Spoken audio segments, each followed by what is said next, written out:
Y inmediatamente, hermano, la mujer desaparece, se olvida la parte de la mujer que estaba sangrando, se va, fue salva, pero seguimos con el problema de Jairo. ¿Recuerdan a Jairo, el principal de la sinagoga? Y empiezan a caminar, y en varios versículos de los otros evangelios se menciona que había gente que estaba alrededor que le decían a Jairo: deja de molestar al maestro, tu hija está muerta, no lo molestes, déjalo. Me imagino yo un padre de familia en este momento de aflicción tan profunda de ver a su hija unigénita, era la única hija que tenía Jairo, diciéndole: Jesús, maestro, ayúdame. Yo no sé cuáles eran las convicciones que tenía Jairo en ese momento. No sé si él simple y sencillamente había escuchado de Jesucristo, que había hecho milagros y que sabía que probablemente era la única oportunidad. Igual me pongo hoy yo el día aquí dentro de la congregación. Hermano, usted aquí dentro de esta congregación de San Miguel, no ponga la fe en nadie aquí. Nosotros somos humanos imperfectos, somos indignos. La fe se tiene que poner en Jesucristo. No hay nadie más. El camino, la verdad y la vida, y nadie va a llegar al Padre si no es por Él.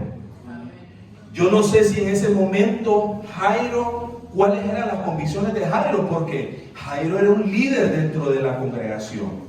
Jairo era una persona que conocía al pie de la letra la ley, el antiguo pacto, no sé cuáles eran, pero en ese momento no se menciona cuáles eran las convicciones. No se menciona, así como la mujer que Jesucristo le dijo: tu fe te salvó. No se menciona cuáles eran las prioridades espirituales en ese momento de Jairo, sino que solamente se menciona que su hija estaba muerta o en periodo de agonizando. Y cuando Jesucristo escuchaba que la gente atormentaba a Jairo: Jairo, tu hija está muerta, ya no pueden hacer nada, no molestes al maestro. Jesucristo, me lo imagino con una voz tranquila: calma, tranquilo Jairo, tranquilo, no llore, tu hija no está muerta, solo está dormida. Y yo trataba de encontrar explicaciones, como lo que nos pasa a nosotros día a día, ¿no? Cuando nosotros tratamos de encontrar soluciones prácticas y físicas, nos olvidamos de Jesucristo. Nos olvidamos de Jesucristo. Yo hace poquito, un familiar muy cercano a quien amo mucho, tuvo una situación de salud crítica, y él me preguntaba a mí cosas, y yo trataba en ese momento de no utilizar palabras mías y de tampoco utilizar palabras que escuchamos secularmente, ¿no? Trataba de cómo puedo yo, a través de la palabra de Dios, darle esa motivación que a él le permita recuperarse. Yo le decía: hermano, al que cree todo le es posible. Hay un Jesucristo, hay un Dios que te está esperando, hay un Dios que trabaja contigo con un propósito, pero el propósito lo tenés que descubrir vos.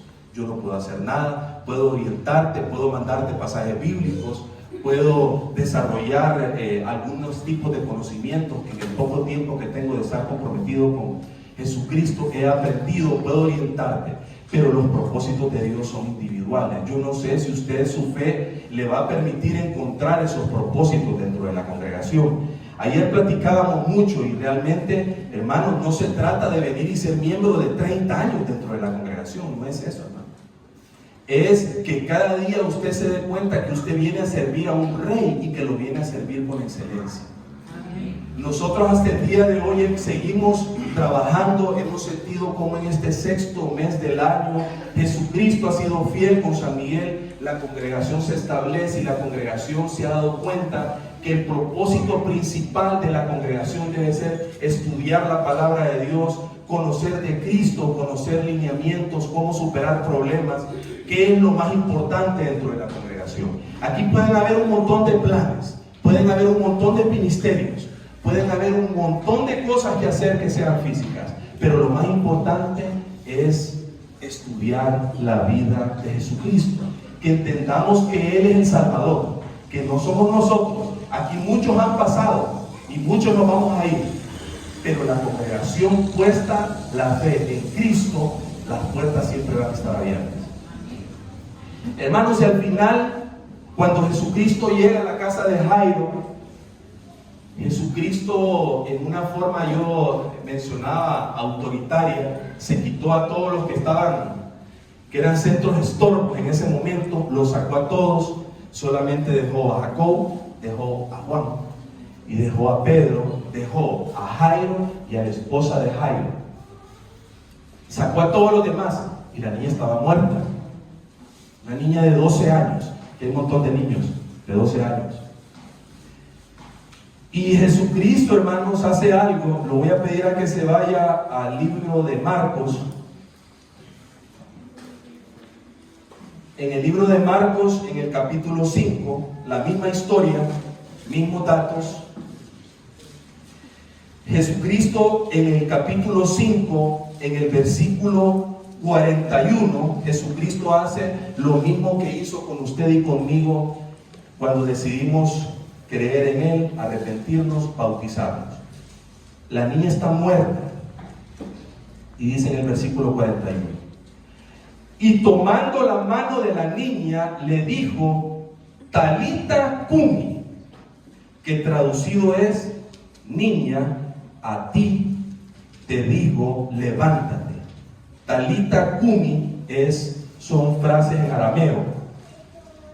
Y trato de imaginar a Jesucristo no como una orden, no dándole una orden a la niña, tomándole la mano suavemente. Yo no sé si usted aquí los domingos ha sentido la mano de un niño saludándolo.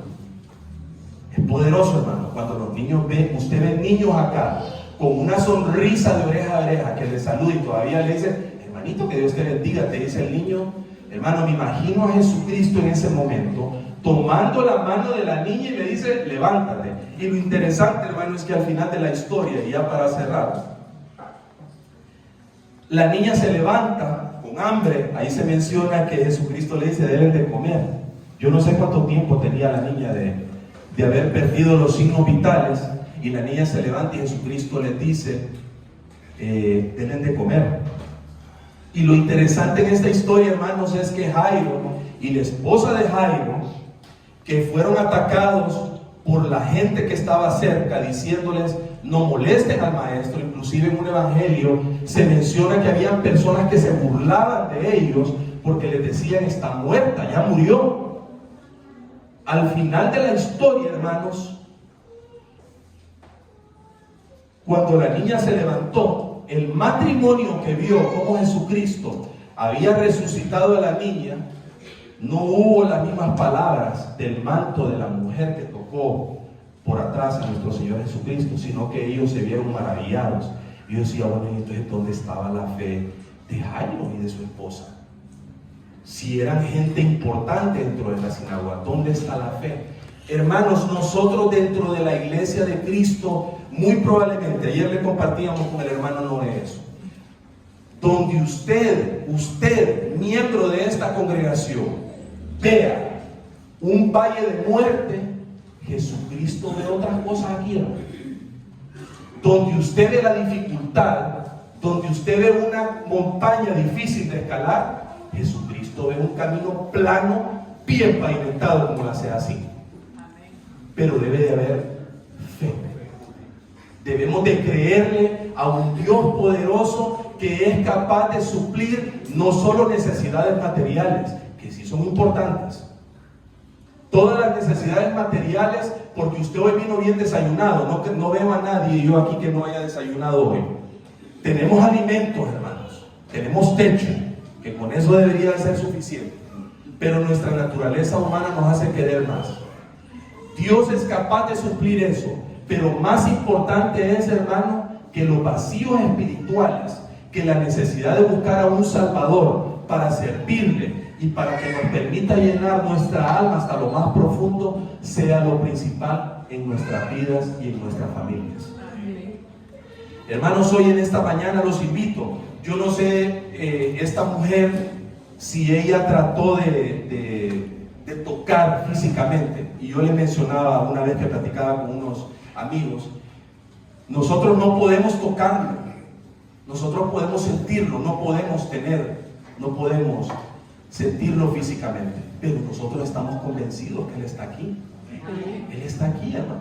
Y usted va para su casa y ahí va Él con usted. Si usted quiere apartarse de Él, es su problema, es su situación, pero Él siempre va a estar con usted. Solo que hay que tener claro, la fe, creer en un Dios poderoso que es capaz de suplir lo que ya le manifestaba antes, lo material, pero también lo espiritual. Hay enfermedades que no son físicas, hermano. Hay enfermedades que son otras cosas, que trabajan aquí. Hay otro tipo de enfermedades que nadie las puede llenar. Nadie. Solo hay un Salvador que vino acá, murió por usted y por mí, y que hoy nos recibe con los brazos abiertos. Hermanos, que Dios les bendiga. Amén.